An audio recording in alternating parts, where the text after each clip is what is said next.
கிட்டத்தட்ட ஒரு 5 மாவட்டத்துக்கு பிரச்சாரத்துக்கு போனோம்.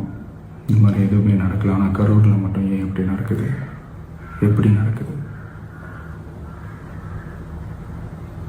மக்களுக்கு எல்லா உண்மையும் தெரியும்.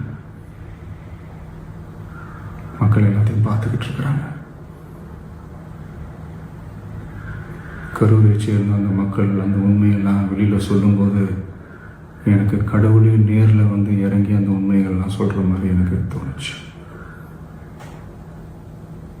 சீக்கிரமே எல்லா உண்மைகளும் வெளியில் வரும்.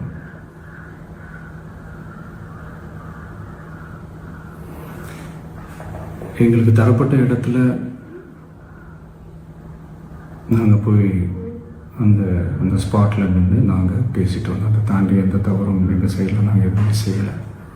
பட் இருந்தாலும் எங்கள் கட்சியை சேர்ந்த நிர்வாகிகள், தோழர்கள் மேலே எஃப்ஐஆர், அது மட்டும் இல்லை சோஷியல் மீடியாவை சேர்ந்த நண்பர்கள், தோழர்கள் அவங்க மேலே எஃப்ஐஆர்லாம் போட்டு இப்போ பிடிச்சிக்கிட்டு இருக்கிறாங்க.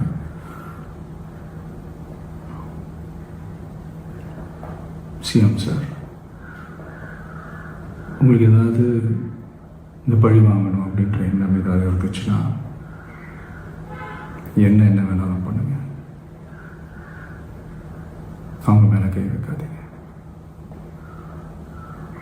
நான் ஒன்று வீட்டில் இருப்பேன், இல்லை நான் ஆஃபீஸில் இருப்பேன். என்ன வேணாலும் செய்யுங்க.